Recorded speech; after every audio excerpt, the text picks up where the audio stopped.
എന്തെങ്കിലുമൊക്കെ പ്രശ്നത്തിൽ പെട്ടുകഴിഞ്ഞാൽ അതിന്റെ പരിഹാരം എങ്ങനെയാണ് നിയമവഴിയിൽ തേടേണ്ടത് എന്ന സംശയമുണ്ടെങ്കിൽ അതിലേക്ക് ഉപകരിക്കുന്ന നമ്മുടെ പങ്ക്തിയിലേക്കാണ് ഇനി കാണാം note the law point with Athira T.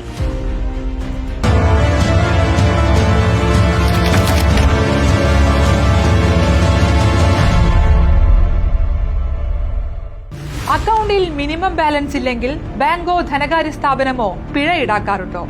നിങ്ങളെ അറിയിക്കാതെ ഇത്തരത്തിൽ പിഴ ഈടാക്കിയാൽ എന്തു ചെയ്യും? വഴിയുണ്ട്. Note the point.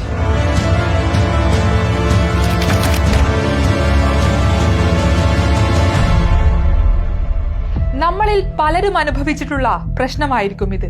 ഒരു സുപ്രഭാതത്തിൽ അക്കൗണ്ടിലെ പണം പിഴ എന്ന പേരിൽ അപ്രത്യക്ഷമാകും. കാരണം ചോദിച്ച് പിന്നെ പലവട്ടം വിളിക്കണം. ബാങ്കിലോ അല്ലെങ്കിൽ മറ്റ് ധനകാര്യ സ്ഥാപനങ്ങളിലോ കയറി ഇറങ്ങണം. ആകെ പൊല്ലാപ്പാണ്. ഇങ്ങനെ ഒരു സാഹചര്യത്തിൽ നമുക്ക് എന്ത് ചെയ്യാൻ കഴിയുമെന്ന് നോക്കാം. ആദ്യം ഗൂഗിളിൽ RBI circular on minimum balance എന്ന് ടൈപ്പ് ചെയ്യുക. അപ്പോൾ വരുന്ന സർക്കുലറിൽ അനക്സ് 1 പറയുന്നത് ശ്രദ്ധിച്ചു വായിക്കുക.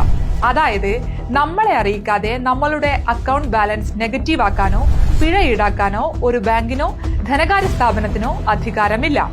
ഇമെയിൽ മുഖേനയോ മെസ്സേജ് വഴിയോ കാര്യം നമ്മളെ അറിയിച്ചിരിക്കണം. ഒരറിയിപ്പുമില്ലാതെ പിഴ ഈടാക്കുന്നത് നിയമപരമായി തെറ്റാണ്. ഇത്തരം സാഹചര്യങ്ങളിൽ ഉറപ്പായും നിങ്ങൾക്ക് ബാങ്ക് ഓംബുഡ്സ്മാന് പരാതി നൽകാം. നടപടിയുണ്ടാകും, ഉറപ്പാണ്.